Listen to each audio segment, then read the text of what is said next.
Hello everyone, कैसे हैं आप लोग। आई होप कि आप लोग सब बहुत ही अच्छे होंगे। आई एम सॉरी कि मुझे वीडियोस बनाने में काफ़ी लेट हो जाता है। अक्सर मैं लेट से वीडियो डालती हूँ, but believe me, I am trying my best. और मैं कोशिश कर रही हूँ कि आप लोगों के लिए और भी ज़्यादा से ज़्यादा वीडियोस बना सकूँ। तो लेट नहीं करके हम आगे बढ़ते हैं। क्वेश्चन पेज नंबर 147 में ये जो है, हम क्लास 9 मैथमेटिक्स के चैप्टर 10.1 प्रॉफिट एंड लॉस, लाभ और हानि, इस चैप्टर के क्वेश्चन नंबर 16 और 17 को हम इस वीडियो में सॉल्व करेंगे। तो देखिए क्वेश्चन नंबर 16 जो है वो क्या कहता है, देख ले। देखिए क्वेश्चन नंबर 16 कहता है कि एक पुस्तक प्रकाशक किसी पुस्तक की 2000 प्रतियां छापने के लिए 3875 रुपया कागज पर, 3315 रुपया छपाई पर और 810 रुपया बंधाई पर खर्च करते हैं। पुस्तक विक्रेताओं को 20% की छूट देकर वे 20% लाभ करते हैं। तो प्रत्येक पुस्तक का निर्धारित मूल्य ज्ञात करें। ठीक है, तो क्या करता है, एक पुस्तक प्रकाशक है, ठीक है, वो होलसेल में जो है बेचता है किताबों को। तो क्या करता है, 200 किताबें बेचने के लिए उसको खर्चा होता है, कागज पर खर्चा होता है 3875 रुपया, और छपाई पर उसको खर्चा होता है 3315 रुपया, और बंधाई पर खर्चा होता है 810। तो टोटल कितना खर्चा होता है 2000 बुक को छापने के लिए, वो हम निकाल लेंगे। ठीक है, कागज पर इतना, फिर टोटल निकाल लेंगे कितना खर्चा हो रहा है। ओके, तो वही हो जाएगा हमारा क्रय मूल्य। तो हम लोग क्या करेंगे, देखिए सबसे पहले लिखेंगे कि 2000 प्रतियां छापने के लिए कुल खर्चा। ठीक है, तो देखिए कुल खर्चा होता है, छापने के लिए खर्चा होता है 3.875, 3875 प्लस उसके बाद कागज पर खर्चा होता है 3315 और फिर 810 रुपया होता है बधाई पे खर्चा। तो तीनों खर्चों को जोड़ देंगे तो टोटल खर्चा निकल जाएगा। तो टोटल करने से, इनको जोड़ने से आ जाएगा तीनों को 8000 रुपया। तो ये 2000 बुक्स को छापने के लिए। ठीक है, तो इसीलिए एक बुक को छापने के लिए या फिर एक पुस्तक को छापने के लिए खर्चा कितना हो जाएगा। अगर 2000 को छापने के लिए खर्चा 8000 रुपया है, तो एक को छापने के लिए, एक पुस्तक को छापने के लिए 8000 बटा 2000 हो जाता है। तो 8000 को अगर 2000 से भाग करेंगे हम लोग तो क्या हो जाएगा, यहाँ पे हो जाएगा 0 0 कट जाएगा, 3 0, 3 जीरोस जो है यहाँ पे कट जाएंगे, फिर यहाँ पे 2 चौके 8, तो हो जाएगा 4 रुपया। तो एक पुस्तक के लिए होता है 4 रुपीज़ खर्चा। ठीक है, तो इसीलिए एक पुस्तक का क्रय मूल्य हो जाएगा 4 रुपया। अर्थात हम लोग को जितना खर्चा हो रहा है पुस्तक को बनाने में या फिर पुस्तक को पूरी तरह से कंप्लीटली रेडी करने में, उसी को हम लोग कहते हैं क्रय मूल्य। तो इसीलिए पुस्तक का क्रय मूल्य हो जाएगा 4 रुपया। अब क्वेश्चन क्या कहता है, थोड़ा आगे बढ़ते हैं हम। अब क्वेश्चन कहता है कि पुस्तक विक्रेताओं को 20% की छूट देकर वे 20% लाभ करते हैं। तो ये क्या करता है, ये प्रकाशक जो है वो पुस्तक विक्रेताओं को बेचता है। ये तो होलसेल में बेच रहा है, राइट, प्रकाशक। तो वह जो शॉप में पुस्तक विक्रेताओं को शॉप में बेचता है, कैसे बेचता है, उनको वो 20% की छूट देता है। ठीक है, और छूट देकर के भी उसको 20% लाभ होता है। तो प्रत्येक पुस्तक का निर्धारित मूल्य ज्ञात करें। निर्धारित मूल्य मतलब पुस्तक प्रकाशक क्या कर रहा है, सारे बुक्स बनाने के बाद सारे बुक्स में जो है एक एक प्राइस जो है लगा दे रहा है, सेम प्राइस, क्योंकि एक ही बुक है, सेम बुक है वो सारे। तो इसीलिए प्राइस जो है सारे में लगा दे रहे हैं, टैग कर दे रहे हैं। तो उसी प्राइस को हम लोग कहते हैं निर्धारित मूल्य, अर्थात इतना निर्धारित मूल्य किया गया है। अब उस निर्धारित मूल्य पर पुस्तक विक्रेता प्रकाशक क्या करता है, इनको पुस्तक विक्रेताओं को 20% की छूट देता है। लेकिन छूट देने से भी इसको 20% का लाभ हो जाता है। तो हमें उस निर्धारित मूल्य को, पुस्तक में कितना जो है छापा हुआ प्राइस है, उस प्राइस को हमें ज्ञात करना है। तो देखिए, तो क्या क्वेश्चन कहता है, क्रय मूल्य तक हमने कर लिया था कि एक पुस्तक का क्रय मूल्य है 4 रुपया। अब है कि लाभ है 20%। तो इसीलिए जैसे ही क्रय मूल्य और लाभ हमारे पास आ जाता है, हमें तुरंत एक फॉर्मूला याद आ जाता है। किस चीज का, विक्रय मूल्य का फॉर्मूला। तो इसीलिए एक पुस्तक का क्रय मूल्य 4 रुपया, लाभ 20%, तो एक पुस्तक का विक्रय मूल्य तुरंत निकाल लेंगे हम लोग इस फॉर्मूला से। क्या फॉर्मूला है, विक्रय मूल्य बराबर क्रय मूल्य इंटू 1 प्लस प्रतिशत लाभ। इस फॉर्मूला को आप बिल्कुल याद रखिए। ठीक है, ये बहुत इंपॉर्टेंट एक फॉर्मूला है। अर्थात अगर क्रय मूल्य और लाभ दिया रहे तो विक्रय मूल्य निकालने का फॉर्मूला।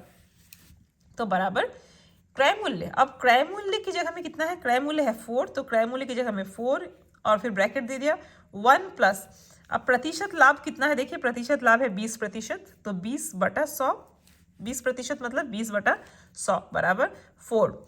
फिर ब्रैकेट दे दिया तो 1 प्लस, अब 20 को अगर 100 से काटेंगे तो 20 एकम 20, 20 पचे 100, तो 1 + 1/5 बराबर 4 इंटू, अब हम यहाँ पे क्या करेंगे, ये 1/1 कर सकते हैं, अगर लसा लेंगे तो एलसीएम लेंगे तो 5 आ जाएगा, तो 5 1 = 5 + 1 आ जाएगा, तो 5 + 1 ये आ जाएगा 4 इंटू 5 + 1 6/5, ठीक है। अब अगर हम लोग इसको 6 चौके 24/5 आ जाएगा 24/5। अब अगर 24 को 5 से भाग करते डिवाइड करते हैं तो हमारे पास आ जाता है 4.80 रुपया, ठीक है। अब देखिए निर्धारित मूल्य को हम लोग x मान लेते हैं कि पुस्तक में जो निर्धारित मूल्य है हम मानते हैं कि निर्धारित मूल्य बराबर x रुपया। अब क्वेश्चन कहता है कि छूट, निर्धारित मूल्य पर छूट है निर्धारित मूल्य का 20%, इतना छूट दिया था, है ना। क्वेश्चन में कहा था कि निर्धारित मूल्य का 20% छूट देने पर भी 20% का लाभ होता है, राइट। तो हम छूट कितना दे रहा है वो निकाल लेते हैं। तो अगर निर्धारित मूल्य x है तो छूट हो जाएगा निर्धारित मूल्य का 20%, तो बराबर निर्धारित मूल्य को हमने x माना है तो x का मतलब x गुना 20/100, 20% मतलब 20/100। अब हम इसको काट लेंगे तो 20 एकम 20, 20 पचे 100, तो x × 1 मतलब x/5, इतना रुपया हो गया छूट। तो इसीलिए विक्रय, हम जानते हैं कि विक्रय मूल्य बराबर निर्धारित मूल्य माइनस छूट। अब सोचिए तो आप कि पुस्तक में जो है बुक में निर्धारित मूल्य दिया गया है, मान लीजिए 400 रुपया या फिर 500 रुपया मान लीजिए निर्धारित मूल्य है। अब अगर इसमें छूट दे दे, कहता है कि हम छूट देंगे आपको 10 रुपये का, तो निर्धारित मूल्य से अगर हम 10 माइनस कर देंगे तो कितना हो जाएगा 490, तो हम उसी को विक्रय मूल्य कहेंगे, राइट। उसी मूल्य में बेचेंगे ना, कि अगर 500 रुपया मूल्य फिक्स किया गया है और उसमें से 10 रुपया हम माइनस कर देंगे तो हो जाएगा 490 रुपये, तो 490 हो जाएगा विक्रय मूल्य। तो इसीलिए ये हम लिख देते हैं कि विक्रय मूल्य बराबर निर्धारित मूल्य माइनस छूट, ये हम जानते हैं। तो विच इम्प्लाई, विक्रय मूल्य की जगह में कितना आ जाएगा, विक्रय मूल्य की जगह में कितना आया था विक्रय मूल्य 4.80, तो विक्रय मूल्य की जगह में 4.80 बराबर निर्धारित मूल्य कितना माना था, x माना था, तो x माइनस, और छूट कितना माना था, छूट माना था x/5, ठीक है। अब देखिए 4.80 नहीं करके अगर आप 24/5 लिखते हैं तो थोड़ा ज़्यादा इजी होगा कैलकुलेशन, तो आप वैसे भी कर सकते हैं, मैंने ऑलरेडी ये लिख दिया है तो ये भी हो जाएगा। ये थोड़ा डिफिकल्ट है बट ठीक है कैलकुलेशन में। तो 4.80 बराबर निर्धारित मूल्य की जगह में आ जाएगा x, तो इसके जगह में x माइनस छूट की जगह में आ जाएगा x/5, विच इम्प्लाई 4.80 उतर गया बराबर, अब x/1 माइनस x/5, तो लसा ले लेंगे तो 5 आ जाएगा लसा, तो 5x माइनस x/5 नीचे में, विच इम्प्लाई 4.80 बराबर 5x माइनस 1x 4x/5, विच इम्प्लाई, अब हम क्या करेंगे ऐसे तिरछा गुना कर देंगे, तो 4.80/1 लिख सकते हैं इसको हम, तो ऐसे क्रॉस मल्टीप्लिकेशन करेंगे तो आ जाएगा 1 × 4x मतलब 4x बराबर 4.80 × 5, तो यहाँ से आ जाएगा x का वैल्यू निकाल लेंगे, x बराबर आ जाएगा 4.80 × 5 और बटा में 4, क्योंकि यहाँ पे बराबर की इधर में गुना में था तो बटा में 4। अब अगर हम इसको काटेंगे तो आप काटने से आ जाएगा इसका आ जाएगा आंसर 6, ठीक है। तो आप काट के देख सकते हैं, यहाँ पे अगर पॉइंट को हटा दें तो नीचे में एक 100 आ जाएगा, ठीक है।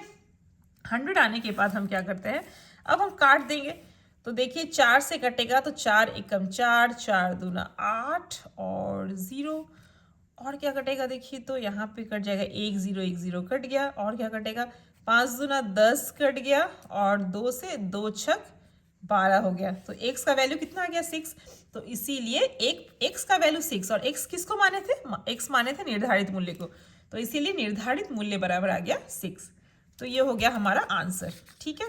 अब हम बढ़ते हैं नेक्स्ट क्वेश्चन की तरफ। तो नेक्स्ट क्वेश्चन है क्वेश्चन नंबर 17।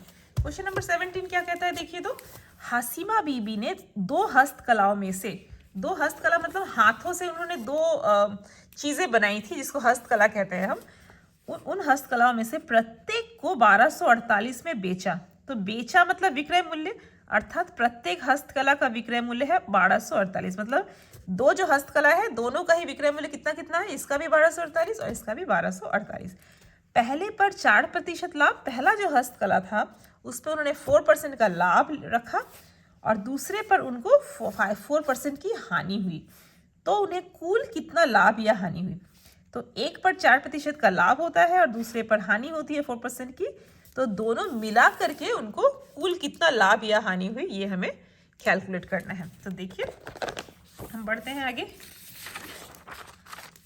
तो देखिए सबसे पहले हम लिखेंगे जो दिया गया है उसको, तो इजीली हम आगे बढ़ते रहेंगे, ठीक है, जो जो दिया गया है उसको उसकी हेल्प से।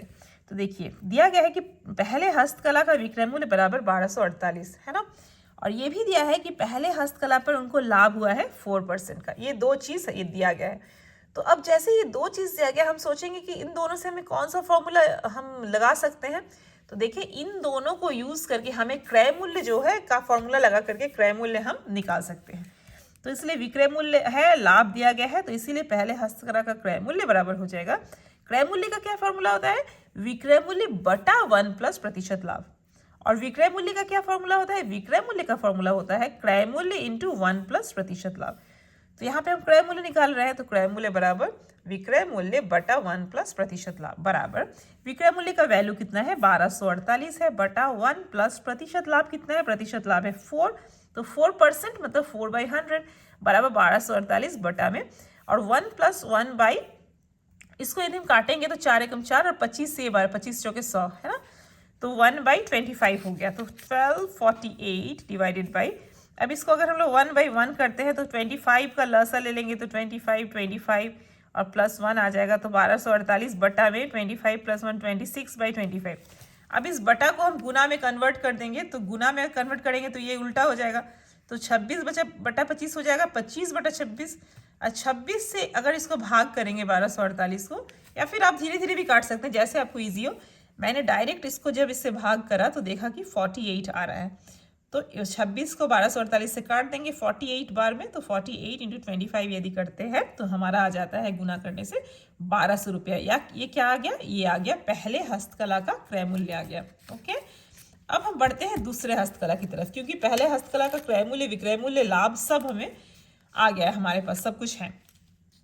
तो अब दूसरे हस्तकला का विक्रय मूल्य भी कितना है, सेम है 1248 रुपया, और हानि कितनी थी उसमें हानि हो गई है, उसमें लाभ नहीं हुआ है। कितनी हानि हुई है 4% की, तो इसीलिए विक्रय मूल्य और हानि दिया गया है, तो हम यहाँ से क्रय मूल्य का फॉर्मूला लगा देंगे।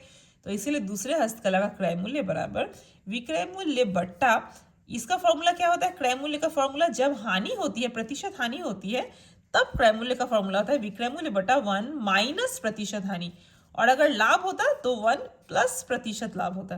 तो चूंकि यहाँ पे हानि हुई है तो इसीलिए विक्रय मूल्य बटा 1 माइनस प्रतिशत हानि बराबर, तो विक्रय मूल्य आप लोग क्या करेंगे, हम लोग, मैं जो क्वेश्चंस में बता रही हूँ ना फॉर्मूला, वो आप एक जगह में इस चैप्टर के शुरू में या एंड में ठीक से फॉर्मूला को सारे लिख लेंगे, तब जहाँ पे जिस क्वेश्चन में जिस फॉर्मूला का यूज़ है वो आप इजीली कर सकते हैं, ठीक है, एक जगह लिख के आप रख सकते हैं इसको। तो इसके बाद विक्रय मूल्य 1248 डिवाइडेड बाई 1 माइनस 4/100, तो 4 से फिर उसे सेम 4 1 जा 4, और ये 25 बार में कट गया, तो 1248 बटा में, ये अगर 1/1 करते हैं तो हम इसको 1/1 करते हैं, तो 1248 बटा में 1 और 25 का एलसीएम हो जाएगा 25, तो 25 इंटू 1 25 और माइनस 1, तो 1248 डिवाइडेड बाई 25 माइनस 1 24/25।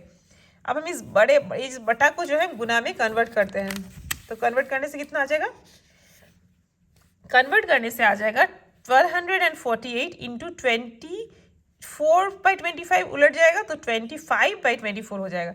अब 24 को अगर 1248 से भाग करो ना तो आ जाएगा 52, तो अगर 52 को हम 25 से गुना करते हैं तो आ जाता है 1300। तो एक का क्रय मूल्य आ गया है 1200 पहले वाले का, और दूसरे का आ गया है 1300। तो अब हम क्या करेंगे, अब लिखेंगे, तो कुल विक्रय मूल्य हम लिख लेंगे कितना हो रहा है। तो कुल विक्रय मूल्य देखिए पहले, एक मिनट, दैट वाज, अच्छा, कुल क्रय मूल्य हम यस, ये विक्रय मूल्य नहीं, ये है क्रय मूल्य, तो अतः कुल क्रय मूल्य बराबर हो जाएगा, कितना क्रय मूल्य हमें निकला है, पहले वाले का क्रय मूल्य निकला है 1200 है ना, और दूसरे वाले का क्रय मूल्य कितना निकला है, दूसरे वाले का क्रय मूल्य हमें ज्ञात हुआ है 1300। ओके, तो कुल क्रय मूल्य हो जाएगा 1200 प्लस 1300, पहले वाले का 1200 प्लस 1300 जोड़ेंगे तो आ जाएगा 2500, और कुल ये विक्रय मूल्य था। हाँ, और कुल विक्रय मूल्य कितना हो जाएगा? कुल विक्रय मूल्य हो जाएगा 1248 था। पहले को भी उसने बेचा था 1248 में और दूसरे को भी उसने बेचा था 1248 में। तो दोनों को जोड़ेंगे तो दोनों हस्तकलाओं का कुल विक्रय मूल्य निकल जाएगा 2496 रुपये। तो इसीलिए विक्रय मूल्य जो है, नहीं, क्रय मूल्य जो है वो ज़्यादा है और विक्रय मूल्य जो है वो कम है। तो क्रय मूल्य ज़्यादा है, विक्रय मूल्य कम है, तो लाभ होगा या हानि होगी? तो हानि होगी। तो हानि बराबर हो जाएगा, कितना हानि निकल रहा है? हानि बराबर हो जाएगा क्रय मूल्य माइनस विक्रय मूल्य। हानि का क्या फॉर्मूला होता है? हानि का फॉर्मूला होता है क्रय मूल्य माइनस विक्रय मूल्य। तो इसीलिए क्रय मूल्य कितना आया है? क्रय मूल्य आया है 2500 और माइनस विक्रय मूल्य आया है 2496। तो 2500 में से अगर 2496 को घटा देंगे तो हमारा आ जाएगा 4। तो इतना रुपया हानि आंसर, ठीक है। और मैंने ये प्रतिशत लाभ या प्रतिशत हानि निकालने का जरूरत नहीं है, हमें सिर्फ यहीं तक कर देने से हमारा आंसर आ जा रहा है कि सिर्फ हानि निकालने के लिए बोला है, ठीक है। तो ये हो गया इसका आंसर। तो इस वीडियो में बस इतना ही, मिलते हैं हम नेक्स्ट वीडियो में। Thank you so much.